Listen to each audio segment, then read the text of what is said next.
तो आइए सुनते हैं आज आसेब भरे घर की हैरत अंगेज कहानी। आजकल वरीशा बड़ी खुश थी। किराए के मकान से जान छूटने वाली थी। जब भी मालिक मकान घर खाली करने को कहते थे, उसकी तो जान पर बनाती थी। अपने भाई और अब्बू को किराए के मकान के लिए ख्वार होता देखकर उसे बहुत दुख होता था और उसे भाई की उस आदत से भी बड़ी चिढ़ थी कि वो हर काम को बहुत ही लाइटली लेता था। तुम आखिर मकान खाली करने से चिढ़ती क्यों हो वरीशा? वरीशा की बसूरती शक्ल देखकर भाई को उसको छेड़ने में मजा आता था। भाई, अगर आपको सामान समेट कर दूसरे घर में सजाना पड़े ना तो पता लग जाएगा। बहना, सामान तो मैं और अब्बू ढोते हैं ना, और तुम घर में सिर्फ एतराज के अलावा और क्या करती हो? भाई ने हंसकर उसे छेड़ा और वरीशा के तन बदन में तो आग लग गई। ट्रक में भरकर सामान ले जाने और घर में सेट करने में जमीन आसमान का फर्क है। मैं तो भाई बहुत तंग आ गई हूँ रोज रोज की इस शिफ्टिंग से।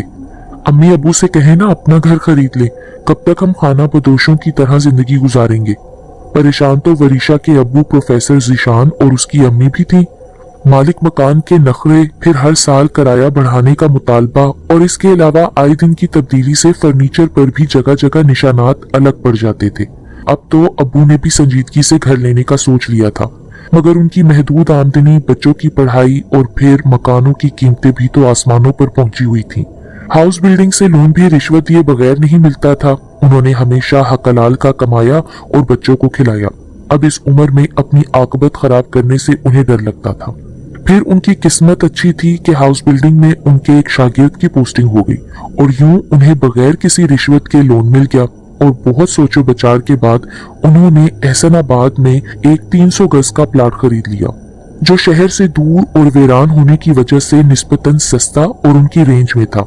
शुरू में तो वरीशा और उसकी माँ उस इलाके की वीरानी देखकर बहुत घबराई। अबू, ये जगह तो बड़ी होलनाक है, और फिर शहर से इतनी दूर मैं कॉलेज कैसे जाऊंगी? वरीशा बीएससी की तालिबा थी और उसका भाई सीए कर रहा था। बेटा, कराची की आबादी बहुत तेजी से बढ़ रही है। यहाँ रोजगार के मौके ज्यादा हैं, इसलिए हर सूबे के लोग यहाँ आकर आबाद हो रहे हैं। मुझे तो हैरत होती है उन लोगों पर जो आने वालों पर एतराज करते हैं। क्या अपने ही मुल्क में एक सूबे से दूसरे सूबे में जाने के लिए वीजा लेना पड़ेगा? हम रोजगार के लिए दूसरे मुल्क भी तो चले जाते हैं ना। ये तो फिर अपना मुल्क है। और बेटा, जब तक हमारा घर तैयार होगा और भी बहुत से घर बन जाएंगे। और वाकई प्रोफेसर जीशान का अंदाजा बिल्कुल सही था। 8 माह बाद घर मुकम्मल होने पर उन्होंने शिफ्टिंग की तो काफी घर बन चुके थे। सिर्फ उनके आसपास के प्लॉट खाली थे। घर देखकर वरीशा तो खुशी से बेहाल हो गई। घर बेहद खूबसूरत था, खास तौर पर छोटा सा सरसब्ज लॉन, 3 बेडरूम और अटैच बाथरूम पर मुश्तमिल उस घर में हर वो सहूलत मौजूद थी जिसका वरीशा ख्वाब देखा करती थी। हर कमरे में बिल्ट इन अलमारियां, अमेरिकन किचन के साथ छोटा सा लेकिन स्टाइलिश सा ड्राइंग रूम जिसके साथ बाथरूम भी था। वरीशा खुशी से तो अब्बू से लिपट गई। थैंक यू अब्बू, इतने खूबसूरत घर का तो मैंने सोचा भी ना था। अच्छा किया जो नहीं सोचा था। इस घर पर तो सिर्फ मेरा और अम्मी अब्बू का हक है। तुम किस खेत की मूली हो? भाई ने हंसकर कहा तो वरीशा को तो पतंगे लग गए। आप यूं ही जलते हैं भाई।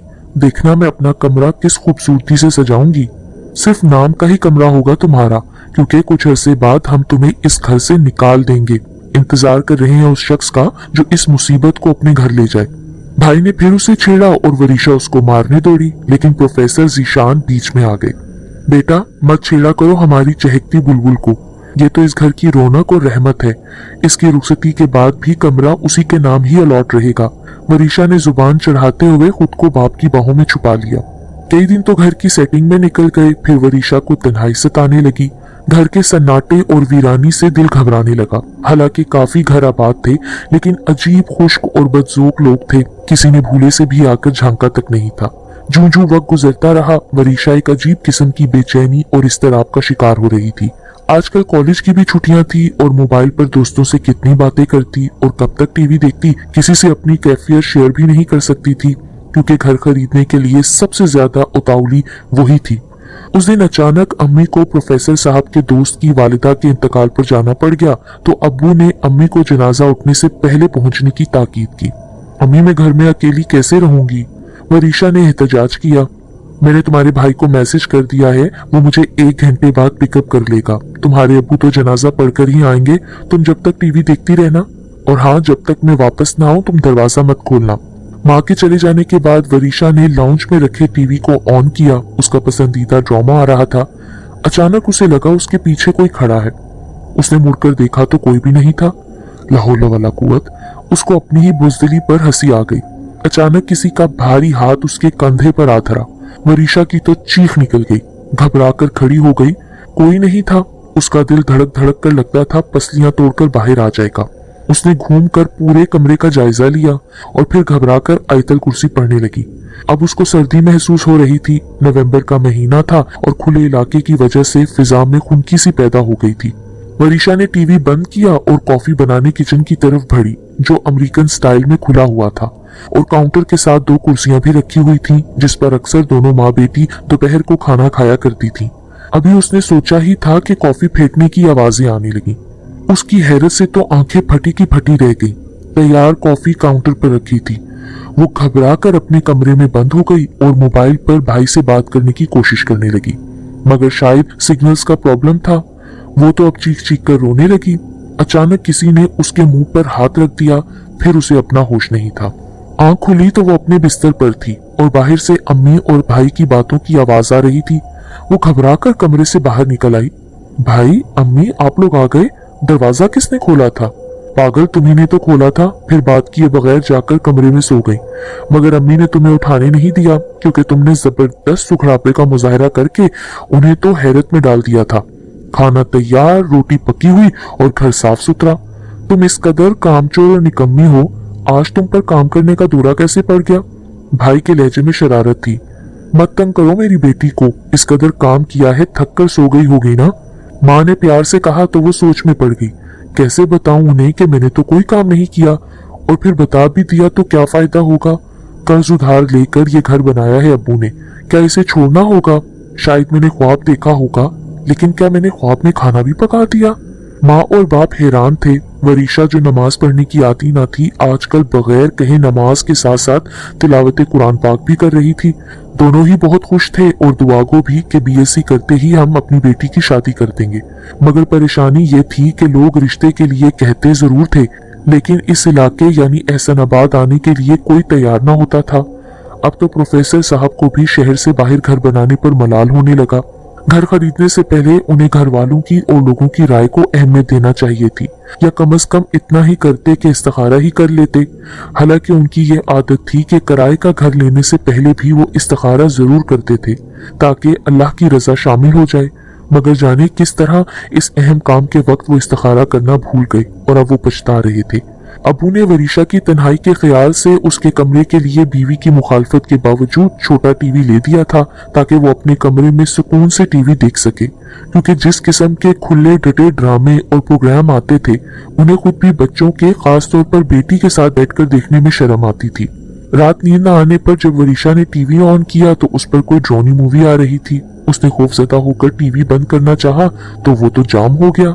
उसको लगा कि हर आंख उसी को घूर रही है, हर चेहरा उस पर टिका है। एक जिगर पाश और हौसला शिकन नजारा उसके सामने था। खौफ से उसका अपना चेहरा मस्क हो गया था, हाथ पांव जैसे मफलूज और गला खुश्क। उसकी तो गिग्गी बन गई, एक ढांचे जैसी चीज जिसके बड़े बड़े दांत आगे की तरफ निकले हुए थे। आंखों की जगह खाली घड़े झांक रहे थे और चीथड़ों जैसे कपड़ों से लटकते हुए हाथ जमीन को छू रहे थे। वो तो एकदम घबराकर पूरी तरह चीखने लगी। उसकी चीखें सुनकर सब उसके कमरे में आ गए। उसने फटी फटी नजरों से सबकी तरफ देखा और टीवी की तरफ इशारा करते हुए, जो कि बंद हो चुका था, बेहोश हो गई। जब उसको होश आया तो कुछ लम्हे तो जहन ने काम करना बंद कर दिया। फिर रफ्ता रफ्ता याद आने पर वो माँ से लिपट कर रोने लगी और एक एक लफ्ज उन्हें बता दिया। बेटी, आखिर तुम मुंह ही मुंह में क्या बिदबुदा रही हो? बोलती क्यों नहीं? अरे तुम्हारी आवाज क्यों नहीं निकल रही? अम्मी, अब्बू और भाई उसे हैरत से देख रहे थे और उसकी समझ में कुछ नहीं आ रहा था कि आखिर वो उसकी बात सुन क्यों नहीं पा रहे, उसकी बात को समझ क्यों नहीं रहे। अम्मी उसको गले लगाकर बुरी तरह रोने लगी। अब्बू और भाई भी परेशान हो गए। बेटी, गुमसुम क्यों हो? बताओ तो सही, क्या तुमने कोई बेहाना ख्वाब देखा था? अब वरीशा परेशान होकर सोच रही थी, आखिर मेरी बात सब लोग समझ क्यों नहीं रहे। अम्मी, वरीशा को आराम करने दें, शायद ख्वाब में डर गई है, आप इसे अपने कमरे में ले जाएं। भाई ने संजीदगी से कहा और गहरी सोच में डूब गया। अम्मी मैं रोजाना आपके कमरे में सो जाया करूं? शाम में उसने डरते डरते अम्मी से पूछा। क्या हो गया है वरीशा, बिल्कुल ही बच्चा बन गई हो। ये देर तक जागने का नतीजा है। मैं तो पहले ही तुम्हारे कमरे में टीवी रखने के खिलाफ थी, मगर तुम्हारे भाई और अब्बा के लाड के आगे मेरी कहाँ चलती है। अब सारी रात जागती हो और सुबह मुश्किल से उठती हो। वरीशा ने एक मर्तबा फिर सारा किस्सा माँ को सुनाने के लिए जुबान खोलने की कोशिश की, लेकिन जुबान में तो जैसे ताले पड़ गए। वो फिर माँ से लिपट कर रोने लगी। अम्मी ये घर बेच दें, उसने हिम्मत करके कहा। पागल हो गई हो, किस कदर मेहनत और मुशक्कत और वक्तों से तुम्हारे अब्बू ने ये घर बनाया है। तुम्हारे अब्बू का खून पसीना शामिल है इसकी बुनियादों में। मैं कभी एक दीवार में कील भी ठोकूं ना तो वो कहते हैं मेरे दिल को तकलीफ होती है। इश्क है उन्हें इस घर से। और फिर वैसे भी आजकल वो बेहद परेशान है, क्योंकि जिनसे उधार और कर्ज लिया था उनके तकाजे शुरू हो गए हैं। अम्मी ने ठंडी सांस भरी और कमरे से बाहर निकल गई। वरीशा सोच में पड़ गई। क्या इस घर में आसेब का असर है या मैंने कोई ड्रोना ख्वाब देखा है? आखिर सब भी तो इसी घर में रहते हैं। उसने सोचा कि आज वो अब्बू को जरूर बताएगी कि उसके साथ क्या हो रहा है। ये सोचते ही कमरे से जैसे बाहर निकली, उसके बोलने से पहले ही अम्मी बोल पड़ी उसके सामने आकर। खबरदार, जो एक लफ्ज भी तुमने मुंह से निकाला। अम्मी प्लीज मेरी बात तो सुने ना, वरीशा ने आजिज़ी से कहा। किससे कह रही हो? अम्मी तो नहाने गई है। भाई ने अखबार मेज पर रखते हुए उसे बोला। भाई अम्मी अभी तो यहाँ खड़ी थी, वो घबरा कर बोली। वरीशा तुम्हारे साथ मसला क्या है? मैं कई दिन से नोट कर रहा हूँ, तुम बताती क्यों नहीं हो? अम्मी कब यहाँ खड़ी थी? अम्मी तो कब से बाथरूम में है। भाई आप जरा मेरे कमरे में आए। हाँ अब बताओ क्या बात है? उसके बिस्तर पर बैठते हुए भाई ने पूछा और फिर चीख मारकर खड़ा हो गया। एक बड़ा सा सुआ खाल छीलता हुआ उसकी जीन्स में से झांक रहा था। वरीशा को लगा सुए की दो आंखें हैं जो उसे बुरी तरह घूर रही हैं। किस कदर लापरवाह हो तुम वरीशा, ये बिस्तर में इतना बड़ा सुआ कहाँ से आ गया? क्या तुम लिहाफों में डोरी डालने का काम करने लगी हो? भाई ने सुआ खींचकर निकाला और उसको खिड़की से बाहर फेंक दिया। वरीशा भाई से लिपट कर चीखे मार मार कर रोने लगी। क्या बात है वरीशा, क्या परेशानी है? तुम बताती क्यों नहीं हो? उसी लम्हे अम्मी कमरे में आई और वरीशा को डांटना शुरू कर दिया। क्यों भाई को तंग कर रही हो? मना किया था ना फजूल बातें करने से। क्या हो गया है अम्मी, क्यों बिला वजह इस बेचारी को डांट रही हैं? माँ ने घूर कर वरीशा की तरफ देखा और जाने उन आंखों में क्या था कि वरीशा की तो सिट्टी ही गुम हो गई। आवाज बिल्कुल बंद हो गई। उसने बेबसी से भाई की तरफ देखा और सर झुका लिया। तुम परेशान ना हो, मैं अभी अम्मी से बात करता हूँ। बिला वजह तुम्हें डांटती रहती हैं। भाई अब अम्मी के पीछे गया जो कि कमरे से निकल चुकी थी। अम्मी किचन में खड़ी हुई मिली तो भाई बोलने लगा। क्या हो गया है अम्मी आपको? क्यों वरीशा के पीछे पड़ी रहती हैं? बिला वजह इसको डांट दिया कमरे में आकर। अकलौती बहन है मेरी, मुझे बेहद अजीज है। पागल हो गए हो तुम? मैं क्यों डांटूंगी वरीशा को? मैं तो अभी अभी नहाकर निकली हूँ, सोचा चाय बना लूं। भाई को अच्छा नहीं लगा कि माँ की इस गलत बयानी पर उन्हें टोके, इसीलिए उसने माँ से बहस करना मुनासिब नहीं समझा और वापस अपने कमरे में चला गया। उस दिन तो हद ही हो गई। वरीशा ने मुंह पर साबुन लगाकर नल खोला तो नल से पानी निकलने की बजाय हवा निकलनी शुरू हो गई। उसने जोर जोर से अम्मी को पुकारना शुरू कर दिया। अम्मी मोटर चला दें, पानी नहीं आ रहा। आंखों में मिर्चें लगने लगी तो उसने जो ही तौलिए से मुंह पहुंचा उसकी चीख निकल गई। एक भयानक चेहरा उसके सामने था। वो गिरती पड़ती अम्मी के कमरे की तरफ दौड़ी। माँ ने वरीशा को घूर कर देखा।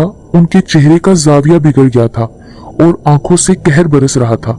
वरीशा माँ के बिगड़ते चेहरे को देखकर चीखें मारती हुई घबराकर घर से बाहर निकल आई और गेट पर ही बैठ गई।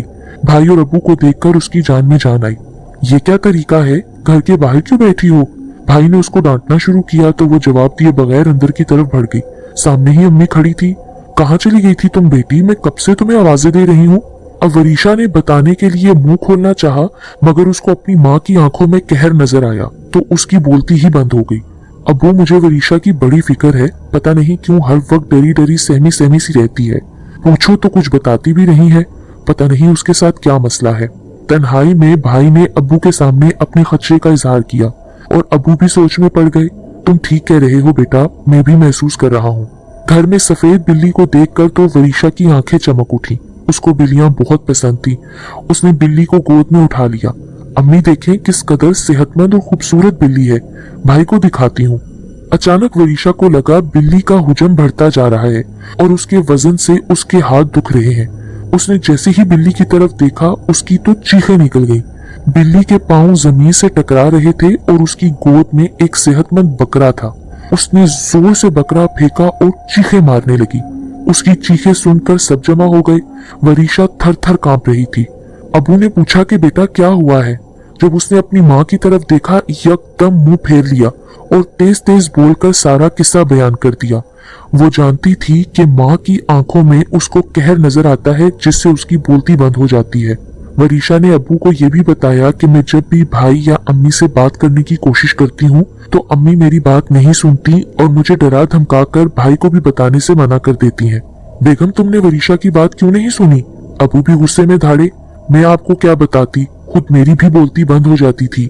मैं खुद सारी रात जागती हूँ। दीवारों पर, छत पर मुख्तलिफ शक्लें मुझे डराती रहती हैं। कभी उनके हाथ लंबे हो जाते हैं और अजीब अजीब भयानक माफूकुल फितरत शक्लों का रक्स जारी रहता है। कई मर्तबा आपको बताना चाहा मगर मेरी खुद की आवाज बंद हो जाती है। कितनी मर्तबा मैंने वरीशा को भी बताने से मना किया है और ये मना करने की आवाज मुझे अंदर से आती है, जैसे किसी से अगर जिक्र किया तो कोई बहुत बड़ा नुकसान हो जाएगा। फिर मुझे ये भी एहसास था कि कितनी मेहनत, मुशक्कत और उधार कर्ज लेकर आपने ये घर बनाया है। इसकी बुनियादों में आपके खून पसीने की कमाई शामिल है। कैसे इसे छोड़ दें? आखिर में अम्मी की आवाज तो गुलूगीर हो गई। हैरत है मुझे तुम पर। इतनी तवील रफाकत में तुमने मेरे बारे में यही अंदाजा लगाया? अरे बेगम, तुमसे और अपनी औलादों से ज्यादा मुझे दुनिया में कोई चीज अजीज है? इस घर को कोड़ियों के मोल बेच भी दूं ना तो भी सौदा महंगा नहीं। मगर मुझे दुख ये है कि दोनों माँ बेटियां इस अजियत से गुजरती रहीं और जिक्र तक नहीं किया। यकीनन इस घर पर आसेबों का असर है। क्या वाकई अब्बू? भाई ने पूछा। हाँ बेटा, जो तुम्हारी अम्मी और बहन बता रही है ना वो गलत नहीं हो सकता। कुरान शरीफ में सूरह जिन में इसका जिक्र है। हम किसी आलिम से रुजू करेंगे, अल्लाह के कलाम की बरकत से हमें उनसे निजात मिल जाएगी। आलमों को तो बस रहने देना अब्बू, एक से एक बढ़कर शोबतेबाज और ढकोसलेबाज हैं। ऐसे आलमों पर तो मैं लानत भेजता हूँ। मैं भी जानता हूँ बेटा, मगर तलाश तो करना पड़ेगा ना। अभी तो नेक लोगों की दुनिया में कोई कमी नहीं। आज से मैं वरीशा के कमरे में और वरीशा अपनी माँ के साथ सोएगी और सोते वक्त आयतल कुर्सी 7 मरतबा पढ़कर हिसार जरूर कर लेना। वरीशा के कॉलेज खुल गए थे। जब से वरीशा ने माँ के साथ सोना शुरू किया था उसका खौफ और डर जाता रहा था। अबू भी किसी आलिम की तलाश में थे। साथ साथ प्रॉपर्टी डीलर से भी घर बेचने की बात कर रखी थी।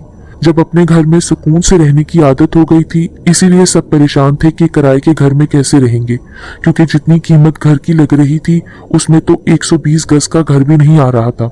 आजकल सब पुरसुकून थे और तमाम बातें अपना वहम समझकर सब भूल चुके थे। मगर अब्बू ने मुहिम जारी रखी। उन्होंने सोच लिया था कि अगर घर न बिक सका तो शहर में किराए पर घर ले लेंगे। यूं भी आजकल वरीशा की शादी के लिए सख्त परेशान थे। अव्वल तो कोई ढंग का रिश्ता मिलता ही नहीं था। अगर कोई लड़की देखने की ख्वाहिश भी करता तो एहसनाबाद का नाम सुनकर माजरत कर लेता। इसीलिए अब वो भी ऐसे वीरान इलाके में घर बनाकर पछता रहे थे। उस दिन वो घर पहुंचकर बेल बजाने ही वाले थे कि एक बुजुर्ग को अपनी तरफ बढ़ते पाया। अस्सलाम वालेकुम। वालेकुम अस्सलाम। आप कौन? मैंने पहचाना नहीं। अबू के लिए तो वो बिल्कुल अजनबी थे। जी, मुझे खलीलुर रहमान कहते हैं। डिफेंस में मेरी रिहाइश है। सुना था आप मकान बेचना चाह रहे हैं। इसी सिलसिले में मैं हाजिर हुआ हूँ।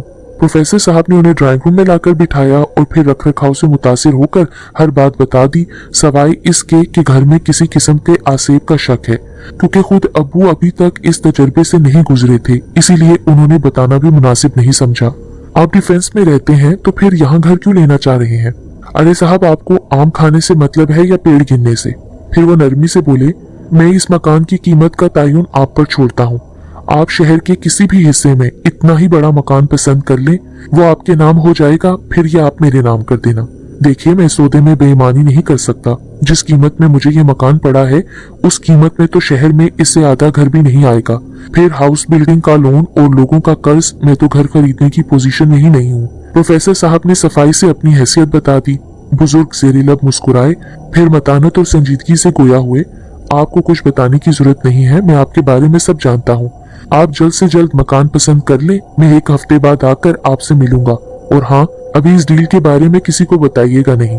अबू को तो हैरान और शशतर छोड़कर खलीलुर रहमान साहब जा चुके थे और अबू हैरत में डूबे सोच रहे थे कि क्या ये गैब की मदद है। अबू ने घर वालों को ये कहकर मुतमईन कर दिया कि किसी एजेंट ने गाहक भेजा था। फिर उन्होंने घर देखना शुरू किए। उन्हें हमेशा से केडीए ऑफिसर सोसाइटी बेहद पसंद थी। उनके 2-3 दोस्त भी वहां रिहाइश पजीर थे। शहर के वस्त में साफ सुथरा इलाका। उन्हें एक बंगला बेहद पसंद आया जो कि 240 गज पर था, बेहद खूबसूरत और नया बना हुआ था। उनको अंदाजा था कि इसकी कीमत कम से कम 1.5 करोड़ तो होगी। फिर उन्होंने गुलशन इकबाल सहाफी कॉलोनी में भी 200 गज पर एक घर देख लिया। हालांकि उन्हें दोनों में से किसी एक की भी मिलने की उम्मीद नहीं थी। अब उन्हें खलीलुर रहमान का बुरी तरह इंतजार था और हस्बे वादा वो 1 हफ्ते बाद आ गए। उम्मीद है आपने अपना काम मुकम्मल कर लिया होगा, उन्होंने बैठते ही पूछा। घर पसंद तो कर लिए हैं, मगर मुझे अंदाजा है वो मेरी रेंज में नहीं है। आप इस घर की कीमत लगा दें, हम ये घर बेचकर किराए के घर में चले जाएंगे, फिर बाद में हम घर खरीद लेंगे। अबू ने हिचकिचाते हुए शर्मिंदगी से कहा, जब हम आपसे कह रहे हैं कि आपको परेशान होने की जरूरत नहीं तो आप क्यों फिक्र करते हैं। खलीलुर रहमान ने उनका हाथ पकड़ा और अपनी गाड़ी में बिठाकर शहर का रुख किया। अबू पर तो एक ख्वाब की सी कैफियत तारी थी। फिर 1 हफ्ते बाद 240 गज का मकान उनके नाम हो चुका था। उन्होंने एहतियातन अपने दोस्त के तवस्सुत से मालूमात की। कोई शक की गुंजाइश नहीं थी, ना कोई लंबा चौड़ा केस था। पूरी पेमेंट हो चुकी थी और घर उनके नाम हो गया था।